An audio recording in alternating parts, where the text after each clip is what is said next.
예수님께서 부활 승천하시면서 성령 강림이 있을 것을 말씀하셨고, 열흘 동안 전심을 다해서 기도했던 그 120명의 성도들에게 오순절날 성령이 강림하십니다.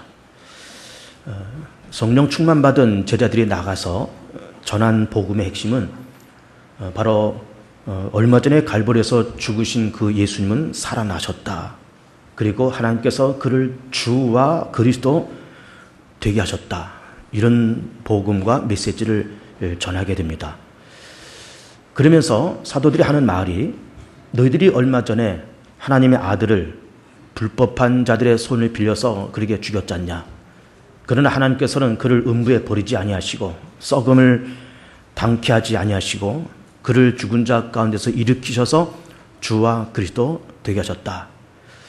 그래서 그 사도들의 그 복음을 들었던 예루살렘 성읍 사람들이 어찌할꼬 라고 그렇게 얘기했을 때, 너희가 각각 회개하고 예수 그리스도 이름으로 세례를 받으면 죄사함을 얻으리니 그러면 성령을 선물로 받으리라.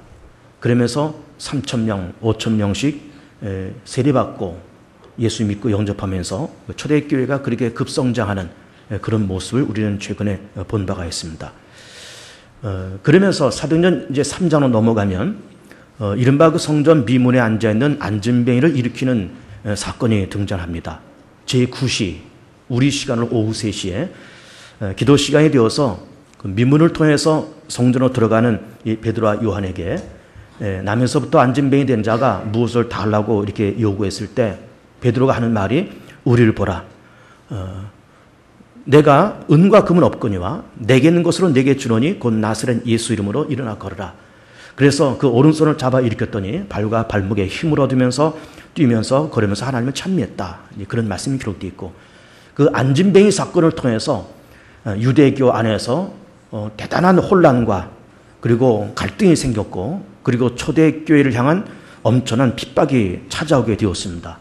그러면서 사도들을 불러다가 채찍질하고 위협하고 옥에 가두기도 하고, 그러면서 예수 이름으로 말하지도 말아라, 또 예수 이름을 가르치지도 말아라, 그렇게 협박하면서 그 초대교회를 핍박을 합니다. 한 번은 채찍질을 한 적도 있고, 또 5장에 가면은 옥에 집어 넣은 사건도 있었지만은 하나님의 천사가 그 옥문을 열어서 옥에 있는 사도들을 끄집어내고, 그리고 그 다음날 아침에 성전에 들어가서 이 사람들이 복음을 전합니다. 유대 관원들이 보니까 어젯밤에 옥에 투옥시킨 그 사람들이 멀쩡히 풀려나서 성전에서 복음을 전하고 있는 것을 보면서 이게 도대체 어떻게 된 일이냐. 그러면서 핍박과 또 그들을 위협하는 것이 더 농도가 깊어졌다. 그런 것을 우리가 지금 보고 있습니다. 그러면은 유대 관원들이 왜 이렇게 초대교회와 또 교회의 초창기 역사 기독교 복음을 그렇게 핍박하고 그렇게 오해를 했을까? 거기는 세 가지 이유가 있다고 볼 수가 있습니다. 첫 번째는 사도행전 4장 1절과 2절 보면은 거기 제사장들과 사두개인이라는 사람들이 나옵니다. 그러면서 이 사람들이 사도들을 붙잡아다가 유혹하고 협박하고 예수 이름으로 말하지도 말라고 그렇게 협박을 하는데, 이 사두개인들은 어떤 사람들인가 하면은 유대교의 여러 교단 가운데 한 그런 교단이고, 특별히 이 사람들이 갖고 있는 교리는 죽은 자의 부활, 이 부활 사상을 인정하지 않는 것이 사두개 교인들의 교리였습니다. 그런데 사도들이 하는 말이, 얼마 전에 십자가에서 죽으신 그 예수가 살아나셨고 우리는 그것에 대한 증인이다. 그리고 하나님께서 그를 살리셔서 주와 그리스도 되게 하셨고 음부에 버리지 아니하시고 썩음을 당치 않게 하셨다. 그는 살아나셨다. 그분이 메시아다. 그분이 하나님의 아들이다. 이런 메시아에 대한 복음과 부활에 대한 교리를 이야기를 하니까는 사두개 사람들이, 부활을 인정하지 않는 사람들이 그 말을 이해할 수 없고 이걸 인정할 수가 없어서 그렇게 사도들의 가르침을 핍박했던 것입니다. 근데 우리는 그걸 핍박했다는 사건을 놓고 보면서 예수님께서 부활하시는 것은 이것은 사실이잖아요. 그리고 사두개인들이 갖고 있는 부활을 인정하지 않는 이 사람들의 그런 교리는 그야말로 교리인 겁니다. 그들의 교리고 그들의 사상이고 또 그들의 어떤 신념인 겁니다. 그런데 믿음이라는 것이 뭐냐? 자기 신념도 좋고 자기 믿음도 좋고 자기 고집도 좋지만은 어떤 사실과 진리 앞에 무릎을 꿇는 것이 믿음이라고 그럴 때 이 사두개인들과 제사장들이 예수께서 부활하셨다고 하는 그 사실 앞에 무릎을 꿇지 않으면서 끊임없이 이렇게 핍박을 하고 있다라는 것을 볼 수가 있는 거예요. 그 두 번째 이유를 놓고 보면은 지금 사도들이 나가서 복음을 전하는데 그 핵심이 뭔가 하면은 예수님이 살아나셨다. 그리고 하나님께서 그를 주님과 그리스도 되게 하셨다. 이런 복음을 전했을 때 그리스도란 말은 메시아란 말이고 그 메시아란 말은 뭐 기름 부음을 받았다. 뭐 그런 말이 있지만은 쉽게 말하면은 세상의 구원자란 말이에요. 세상을 죄에서 구원할 자, 사망 권세와 사단의 권세에서 구원할 자, 바로 예수가 구원자요, 메시아요, 그리스도요. 그렇게 외치고 있는데 사실은 이스라엘 사람들은 조상 대대로부터 구원자 메시아가 이스라엘 땅에 탄생하실 것을 기다렸던 거예요. 그래서 메시아 대망 사상이 그 이스라엘 사람들 가운데 그렇게 있어 왔습니다. 그러면서 처음에는 사도 요한이, 세례 요한이 그리스도인가? 라고 하면서 세례 요한한테 찾아가서 당신이 그리스도요? 오실 이가 바로 당신이요? 그렇게 물어봤고 또 예수님께서 그렇게 3년 동안 공생하실 때도 정말 저분이 그리스도일까? 그렇게 의심도 해봤고 그러나 그 예수를 십자가에 죽였고 죽은 예수님이 다시 부활했다고 사도들이 그렇게 말하고 이런 말을 들으니까는 유대 관원들이 마음이 조급해지기 시작하는 겁니다. 그러면 그분이 살아나시고 그분이 정말 사도들이 말하는 것처럼 그리스도라고 그러면은 우리가 수천 년 전부터 기다렸던 그 메시아를 우리 손으로 죽였단 말이냐? 그럼 그 책임감을 어떻게 다 감당하겠습니까? 그 죄책감을 하나님의 아들을 메시아를 십자가에 죽인 그 죄와 그 책임감을 도대체 어떻게 감당을 하겠느냐 이 말이에요. 그래서 예수 이름을 말하지도 말고 그리고 예수 이름을 가르치지도 말라고 말하면서 급하게 좀 불을 끄고 있는 거예요. 근데 그 불이 꺼지겠느냐 이 말이에요. 손바닥으로 하늘을 가릴 수 있겠느냐 이 말이에요. 하나님의 살아계시고 하나님의 독생자 예수님이 이 땅에 보내셔서 예수님이 살아나시고 그분이 그리스도라는 그 사실 그 진리가 이미 만방에 다 펼쳐졌는데 어떻게 유대 관원들이 가르치지도 말고 말하지도 말라고 말하는 그런 손바닥을 가지고 어떻게 하늘을 가릴 수 있겠으며 어떻게 자기들이 갖고 있는 그 교리를 가지고 살아있는 그 진리를 감히 훼손할 수 있겠느냐 그 말이죠. 세 번째 유대인들이 이렇게 오해하고 핍박한 까닭은 유대교가 갖고 있었던 그런 교리와 그 교권이 피해를 받는 거예요. 그 교리와 교권이 피해를 받습니다. 그러니까는 아까도 말씀드린 것처럼 사두개 사람들이 부활이 없다고 그렇게 말하고 율법을 지키면서 의로워지고 이스라엘 사람들은 전부 다가 하나님의 백성이고 아브라함 자손들은 어느 누구나 막누가 다 구원받고 율법을 통해서 의롭게 된다라고 생각했던 유대교의 그 교리가 무너지는 거예요. 그렇지 않습니까? 그런데 예수님은 진리고 생명이고 유대교가 갖고 있었던 그들이 만들어 놓은 모든 교리는 그야말로 그것은 교리고 그것은 교권이었던 거예요. 여러분 생각해 보세요. 생명과 교리, 생명과 교권 어떤 것이 위에 있어야 되는 겁니까? 어떤 것이 더 가치 있는 겁니까? 생명이 더 가치 있는 거예요. 생명과 진리가 더 상위법이고 더 가치 있는 것이고 생명 위에 존재할 수 있는 것은 아무것도 없는 겁니다. 교권도 좋고 교리도 좋지만은 예수가 생명이요, 예수가 진리요, 예수가 다시 살아나셨다는 그런 진리 앞에 모든 교권도 모든 교리도 굴복해야 마땅한 것인데 유대인들은 그렇게 하기가 싫었던 겁니다. 그래서 이런 세 가지 이유를 가지고 그렇게 사도들 핍박하고 교회를 핍박하는 이런 일이 벌어지고 그러면서 옥에 집어넣기도 하고 채찍질하면서 예수 이름을 말하지도 말고 예수 이름을 가르치지도 말라 그러면서 엄청난 핍박이 초대교회 안에 찾아오게 되었다라고 하는 것입니다. 그런데 이런 혼란이 일어날 때에 누가 나타나는가 하면은 그 유명한 가말리엘이라는 사람이 나타납니다. 가말리엘은 누군가? 사도 바울의 스승이고 그 당시 대율법학자고 그리고 그 예루살렘과 온 유대에 그 이름이 널리 퍼져 있는 유명한 인물이라고 보는 겁니다. 그 가말리엘이 일어나서 이런 얘기를 하는 겁니다. 그 핍박하는 유대 교권자들 향해서 자, 좀 우리가 좀 기다려보자. 시간을 좀 갖고 좀 기다려보자. 지금 이렇게 이들이 이 사도들이 예수가 살아났다고 말하고 예수가 그리스도라고 말하고 그 예수 이름으로 안전병이 일어나고 그러면서 초대교회가 3,000명 5,000명씩 급성장하고 이렇게 되는 이런 일들이 사람으로부터 난 일이라 그러면 무너질 것이고 하나님으로부터 난 일이라 그러면 이건 무너뜨릴 수 없을 뿐만 아니라 오히려 우리가 하나님을 대적하는 것이다. 그러니까 우리가 시간을 갖고 좀 기다려보자. 이런 말을 가말리엘이 하고 있는 겁니다. 그래서 두 가지 예를 듭니다. 첫째는 드다 사건과 두 번째는 갈리 유다 사건을 예로 들고 있습니다. 그러면서 자 얼마 전에 드다가 일어났지 않냐. 그래서 그 사람이 일어나면서 추종자 400명이 일어나서 드다를 따라다녔지만은 드다가 죽임을 당한 이후에 추종하던 사람들 그 400명이 다 흩어졌지 않냐. 자, 갈릴리 유다가 일어나서 사람들을 미혹하고 선전하면서 그를 따라다니는 사람들이 많았지만은 그가 망한 다음에는 그를 따라다니는 사람이 다 흩어졌지 않냐.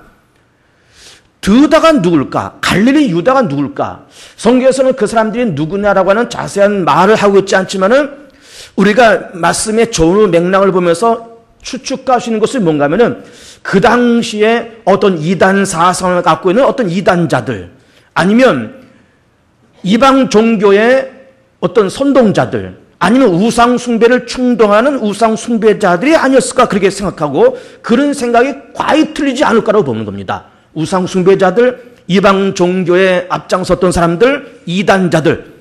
그런데 그런 이단자들과 우상 숭배자들은 유대 사회에서 그냥 놔두지 않을 것 아닙니까? 그래서 그 드단을 처형했더니 그를 따라다니는 400명이 하루아침에 그냥 흩어졌다는 거예요.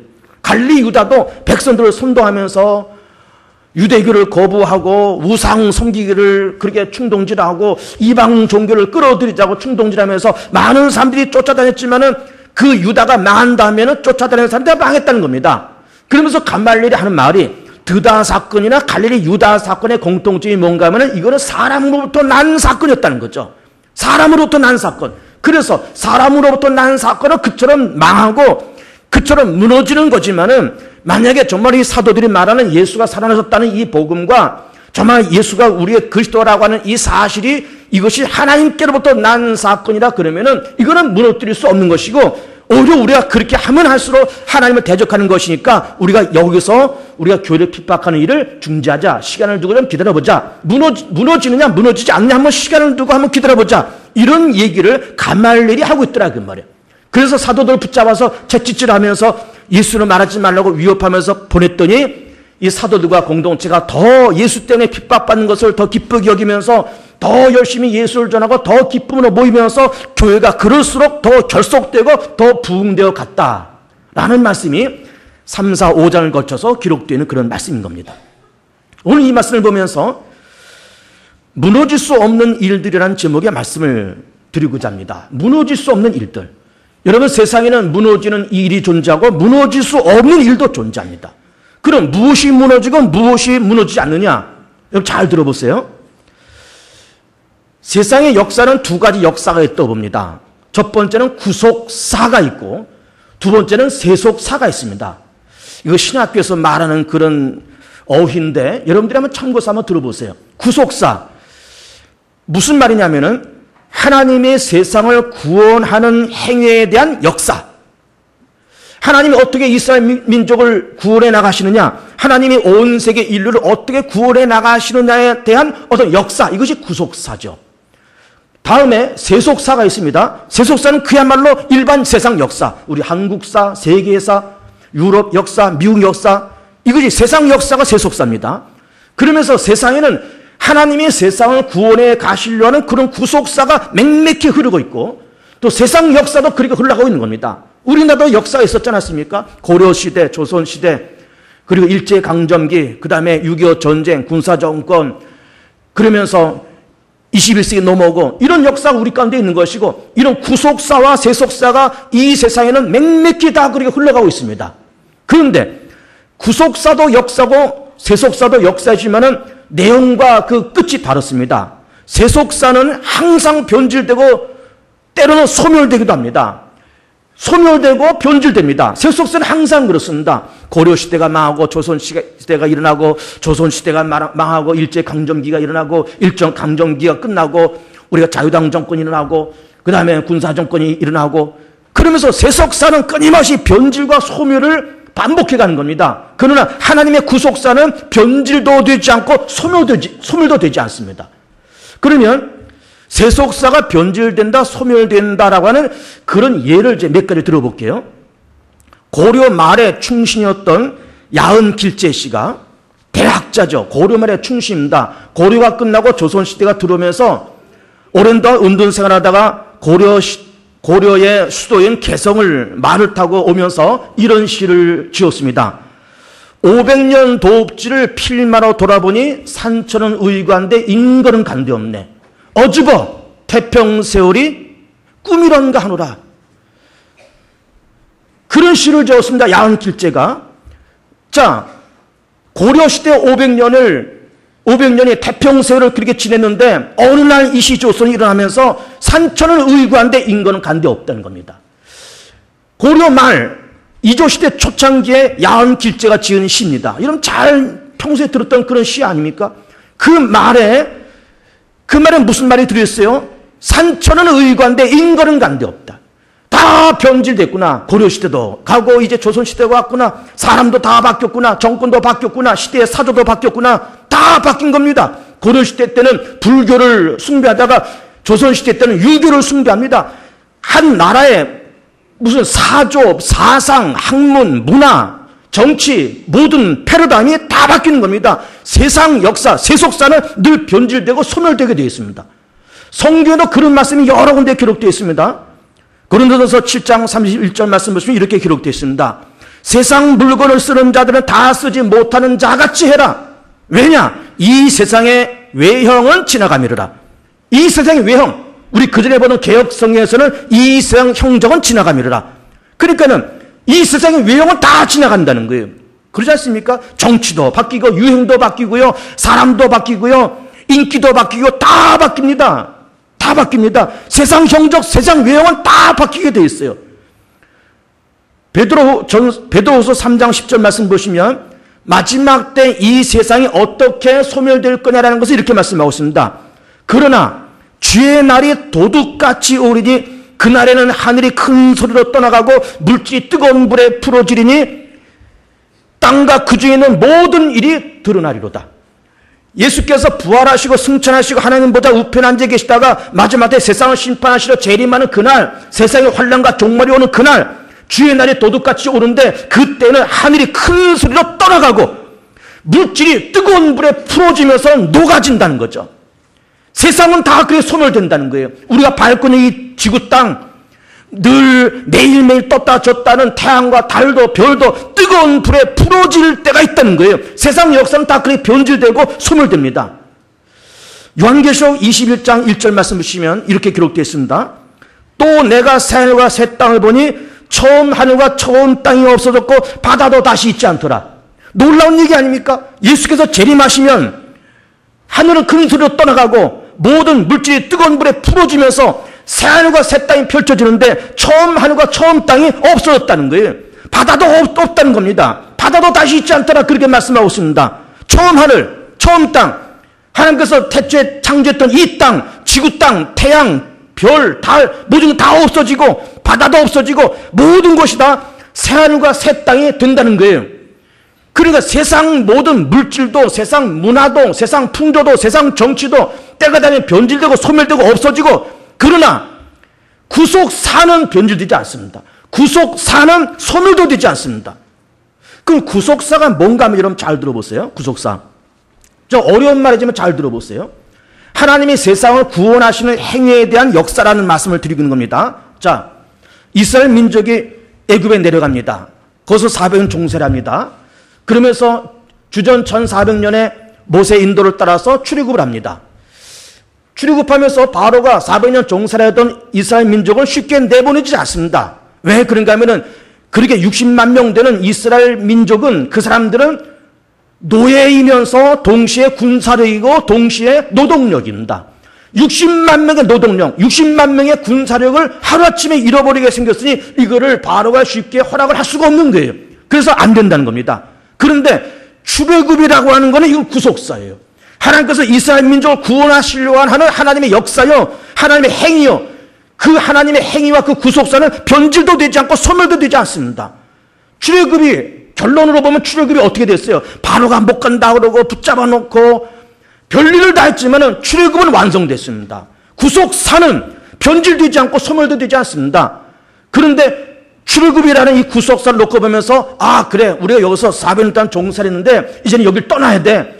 우리 조상 아브라함 때부터 약속하신 적과 꿀이 흐르는 땅으로 우리가 가야 돼. 거기서 우리가 제단을 쌓고 거기다 성전을 짓고 거기다가 제물을 드리면서 하나님을 찬양하고 거기다 메시아가 오실 것이고 그러면서 앞으로 장차 메시아가 오실 것을 기다리고 준비하는 민족이 되고 이것이 이스라엘을 향한 하나님의 구속사입니다. 그런데 이 하나님의 구속사를 바로가 깨달았을까요? 천만에요. 깨닫지 못합니다. 또 붙잡아 놓고 또 붙잡아 놓고 가라 그래서 또 붙잡아 놓고 가라 그래서 또 붙잡아 놓고 그러면서 열장이 내려옵니다. 피, 개, 입학, 도금의 감장, 피재앙, 개구리장, 이재앙 막 쏟아지면서 마지막에는 장자가 주는 재앙까지 내려오는 거예요. 그리고 홍해가 갈라지는 사건, 바로의 군대가 물에 수상되는 사건, 그러면서 40년 동안 광야를 방황했는데 그 출애굽의 역사, 구속사를 바로도 깨닫지 못하고 애굽사람도 깨닫지 못했는데 미련한 이스라엘 사람들도 깨닫지 못했던 거예요. 그러면서 10가지 재앙을 애굽에 쏟아놓는 하나님의 전능하신 하나님의 살아계심을 경험했음에도 불구하고 홍해가 갈라지고 바울의 군대가 물에 들어가는 것도 경험하고 보았음에도 불구하고 광야를 지나가면서 물이 없고 마실 물이 없고 그늘이 없고 먹을 것이 없을 때 불평하고 원망하면서 애굽으로 돌아가자고 그렇게 말했을 때 그들은 그렇게 불평하고 원망하면서 하나님의 그 구속사, 출애굽이라는 구속사를 이해하지 못했던 사람들은 광야에서 다 죽었습니다. 다 죽었어요. 바로도 망했고 애굽도 망했고 하나님의 구속사를 이해하지 못했던 사람들은 다 죽었습니다. 그 구속사를 이해했던 사람들이 누굽니까? 모세요, 여호수아요, 갈렙이요. 그리고 출애굽할 때 20살 이하 된 어린 청소년들과 그리고 광야에서 태어난 그 2세들이 하나님의 구속사를 깨닫고 그들이 믿음을 가지고 요단강 건너서 가나안 땅을 정복할 수 있었다라고 하는 것입니다. 하나님의 구속사는 소멸도 되지 않고 변조도 되지 않습니다. 자, 시간이 흐릅니다. 하나님께서 이스라엘 땅에 메시아를 보냅니다. 그 예수께서 십자가에 죽으십니다. 부활하십니다. 사망 것을 이기셨습니다. 그리고 사단의 것을 이기셨습니다. 죄의 것을 이기셨습니다. 부활하시고 승천하셔서 하나님 보좌 우편에 앉아 계시다가 마지막 때 이 땅에 재림하실 것입니다. 우리는 그 재림을 기다리는 거예요. 지금 재림을 기다리면서 그때 재림하면 아까 읽은 말씀처럼 베드로서 3장에서 주의 날이 도둑같이 임한다. 주의 재림을 얘기하는 거죠. 주의 재림이 도둑같이 임하고 하늘이 큰 소리로 떠나가고 물질이 뜨거운 물에 풀어지고 처음 하늘과 처음 땅이 없어지고 바다도 다시 있지 아니하고 새 하늘과 새 땅이 이 땅에 펼쳐지는데 그러면서 예수께서 재림하시면서 사단과 우상 숭배자들과 행음하는 자들과 음란한 자들과 거짓 행하는 자들과 이 모든 불신자들과 어둠의 권세를 유황불에 집어 던지고 예수 그리스도를 믿고 영접해서 죄사함 받고 하나님의 구속사를 이해하고 구속사를 깨달은 그 사람들을 건져서 하나님의 나라 앞에 들림받아서 거기서 영생 복락을 누리게 하는 이것이 바로 하나님의 구속사인 거예요. 예수를 믿어서 죄사함 받는 건 하나님의 구속사입니다. 부활하시고 승천하신 예수께서 하나님 보좌 우편에 앉아 계시다가 마지막 때 재림하셔서 믿는 자를 구원하시고 사단을 유황불에 던진다는 것이 이것이 하나님의 구속사인 겁니다. 이 구속사를 이해하고 깨닫는 자가 구원받는 거예요. 깨닫는 자가. 그걸 깨닫지 못하면 망하는 겁니다, 여러분. 세속사는 변질되고 망하고 소멸되지만은 하나님의 구속사는 멈추지도 않고 소멸되지도 않고 변질되지도 않고 취소되지도 않습니다. 취소되지도 않습니다. 그러면 하나님의 구속사, 세속사 이런 말씀 좀 드리고 있는 겁니다. 그러면 하나님의 구속사와 세속사가 온 세상에만 존재할까? 그렇지 않습니다. 우리 개개인에게도 하나님의 구속사와 세속사가 존재합니다. 하나님의 세속사가 뭘까요? 세속사. 우리 개개인에게 한 하나님의 세속사가 뭘까요? 그냥 자식 낳고 먹고 사는 것이 하나님의 세속사예요. 세속사. 그냥 먹고 사는 거예요. 그 세속사가 나쁘다는 말이 아닙니다. 먹고 사는 일이 물론 변질되고 소멸되는 일일지라도 세속사가 변질되고 소멸될지라도 세속사가 나쁘다는 말이 아니에요. 근데 나쁘지는 않지만 어쩔 수 없이 존재하는 것이 세속사지만 그 세속사는 변질되고 소멸된다는 말씀을 드리고 있는 겁니다. 우리 개인에게도 세속사가 존재한다는 말씀을 드리고 있는 거예요. 시집가고 장가가서 아들, 딸 낳고 잘 먹고 잘 사는 것이 세속사입니다. 나쁜 것은 아니지만 그런데 그 세속사 안에는 개개인에게 임한 세속사 안에는 역시 거기에도 변질되고 소멸되는 일이 일어납니다, 여러분. 변질되고 소멸되는 일이 일어납니다, 여러분. 돈도 있다고 없고요. 무슨 일도 잘 되다가 안 될 때도 있고요. 건강도 있다가 없어지기도 하고요. 아이들도 어쩔 때는 마음에 들기도 하고 마음에 들지도 않고 저걸 내가 낳고 미역국을 먹었나 그런 말도 하고요. 자식들 때문에 재밌고 행복한 것도 만나지만 자식이 왼수일 때도 있고요. 그러니까 이 세상의 세속사는 변질되고 소멸되고 항상 변화무쌍합니다. 항상 변화무쌍합니다. 그런데 우리 개개인에게도 하나님의 구속사가 있어요.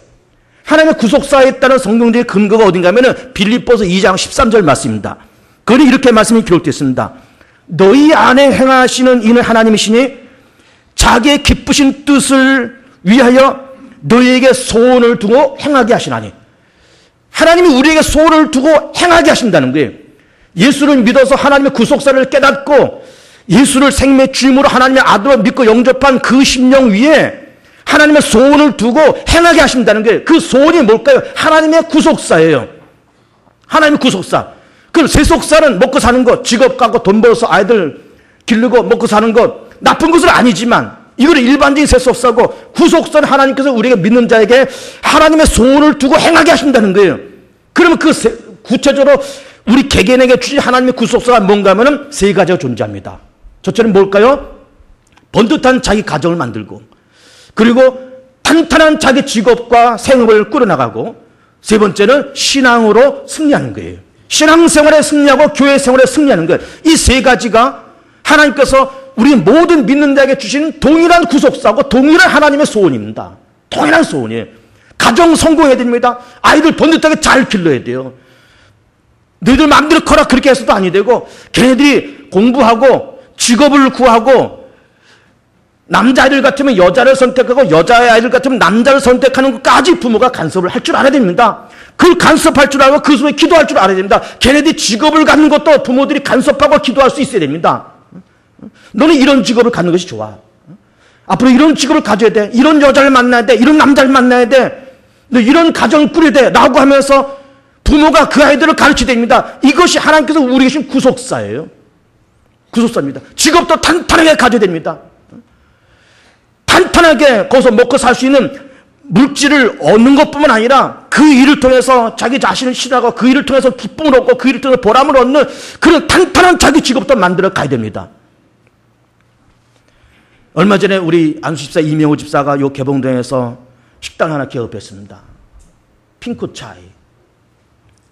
중국 음식. 짜장면, 짬뽕, 돈가스. 맛있게 하니까 가보십시오. 제가 개업 예배를 드리기 전에 이명호 집사한테 한 얘기가 있습니다. 이 집사. 그 이명호 집사 여러분 잘 아시다시피 뭐 악기 회사 다니다가 회사에서 좀 뭐 노사분기 일어나고 회사가 어려워지면서 그거 정리하고 저 인천에서 피트니스 센터, 이른바 헬스장 거기 운영하다가 그래서는 그것도 좀 잘 안 돼서 그걸 다 정리하고 그리고 여기다가 음식점을 개업을 했습니다. 제가 이명호 집사를 보면서 이명호 집사 이제는 막차를 탔어. 막차를 탔어. 여기에 승부를 걸어야 돼. 그렇죠? 이제는 이명호 집사도 적은 나이가 아니고 아이들 다 컸고 이제는 직업을 또 바꿀 수 있는 나이는 이미 지났고 이제 여기다 승부를 걸어야 돼. 막차 탔어. 이제 그런 얘기를 했습니다. 제 말을 어떻게 받아들인지 모르겠어요. 그러나 어쨌든 생각이 있고 믿음의 사람이니까는 의미 있게 받아들였을 저는 믿습니다. 그러니까 자기 직업을, 자기 생업을 번듯하게 성공하는 것도 하나님의 구속사예요. 신앙생활도 구속사입니다. 교회생활 꾸준히 우리 개봉주한께다가 뿌리를 받고 10년, 20년, 30년 꾸준히 다니면서 여기서 세례받고 여기서 소리집사 되고 여기서 권사 되고 여기서 안수집사 되고 여기서 장로 되고 여기서 아이들 크고 아이들도 여기서 세례받고 여기서 장가가고 그러면서 개봉주한께서 꾸준히 뿌리를 내려야 돼요. 꾸준히 신앙생활 해가면서 믿음으로 성공하고 교회 생활도 성공하는 것, 이것이 하나님께서 우리에게 주신 하나님의 구속사인 겁니다. 하나님의 구속사. 가정도 성공하고 자기 직업도 성공하고 믿음 생활, 교회 생활도 성공하는 것, 하나님이 우리에게 주신 소원이고 그 소원을 두고 행하게 하신다, 이런 말씀을 하시고 있습니다. 하나님이 저에게도 소원을 두고 행하고 있습니다. 물론 기본적인 거 가정과 생업과 교회, 물론 그것도 제게 기본적으로 있는 것이고 하나님이 나같이 못나고 미련한 종을 개봉주한교회 담임 목사 세우시면서 어떤 소원이 있으실 텐데 그러면서 그 소원을 찾아보니까 여러 가지가 있었던 겁니다. 저는 그 소원이 7가지가 있다는 것을 발견하면서 그거를 내 가슴에 품고 저는 박스 기도하면서 매일매일 그렇게 기도하는 거예요. 하나님 이런 소원을 제게 주셨죠. 내가 이것이 이루어지게 해주십시오. 이루어지게 해주십시오. 물론 지난주에 말씀드린 것처럼 그렇게 주신 그 7가지 소원이 내가 개봉주한기를 담임하고 은퇴할 때까지 다 이루어질 수도 있겠지만 이루어지지 않아도 괜찮습니다. 그러면서 내 후임자에게 하나님께서 우리 개봉주한테 이런 소원을 주셨다. 나한테 이런 소원 줬는데 내가 은퇴하면서 다 이루어지지 못했지만 당신이 이걸 맡아서 하시오. 난 그렇게 할 용의가 충분히 있습니다. 충분히. 그러니까 어쨌든 하나님께서 개봉주한교를 향한 하나님의 구속사 있고 목사인 박조 목사에 주신 하나님의 구속사가 있고 개개인들에게 주신 하나님의 구속사가 다 있는 거예요. 거기서 성공하신 여러분들 되시길 축복합니다. 가정도 성공하고 직업도 성공하시고 교회생활 신앙생활도 성공하시면서 그러면서 세속사도 윤택하게 형통하게 넉넉하게 다 그렇게 운영되어 가길 바라고 하나님께서 우리 모두에게 주신 그 구속사도 형통하게 그렇게 움직여 나가면서 정말로 하나님께서 우리에게 향하신 그 선하신 뜻을 두고 행하신다 말씀했는데 정말로 두시고 행한 그 소원이 이루어지면서 정말로 무너지지 않는 하나님의 구속사, 무너지지 않는 하나님의 소원, 무너지지 않는 하나님의 역사, 무너지지 않는 하나님의 구속사를 보고 완성하고 그것을 여러분 삶 속에 실천해 나가면서 소원을 이루어드리는 거룩하고 복이 있는 성도들 다 되시기를 주 여러분과 축복하며 축원을 드립니다.